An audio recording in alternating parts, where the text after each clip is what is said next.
Hi. So, what is the difference between one-to-one and group? Well, there isn't really much of a difference except for the children absolutely love being in a group. They love being part of a team. I love being part of a team as well. It's very lonely being a tutor, but being part of a team with other tutors is really good.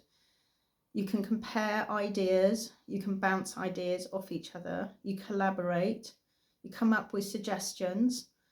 And that's the same when you're tutoring in a group.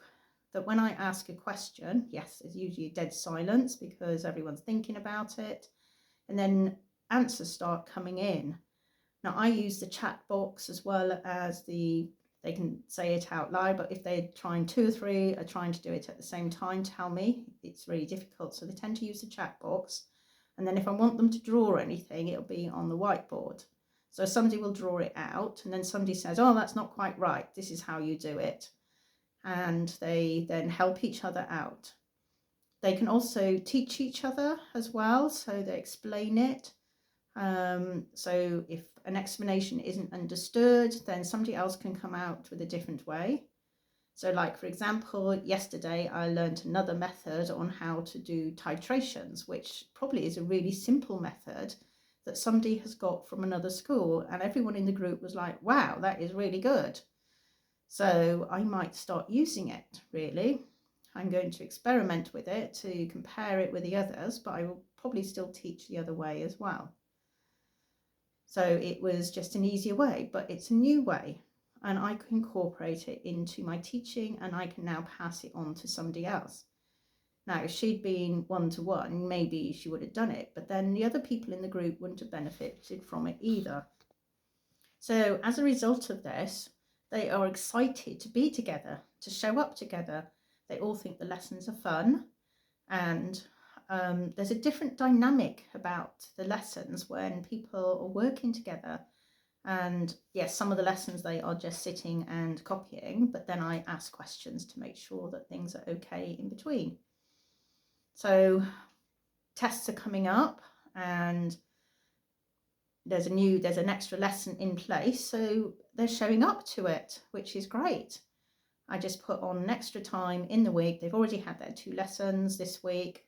Somebody's already booked me for the one-to-one session, and yet I still put on another lesson for them because they got a test on Friday, and I want to make sure that they can do it, basically. So that's what we're doing.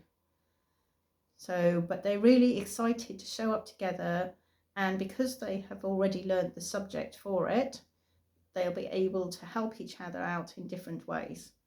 And so that's what makes it great, basically, which is very different from one-to-one, where it's just me putting input, and I've only got all of the ideas that I've got, and maybe somebody will suggest, like this girl did yesterday, or a different way, but then I may or may not remember it for the next one, because it might not be for a while.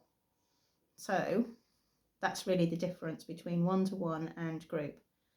The other thing I noticed as well was the grades in the group were far better.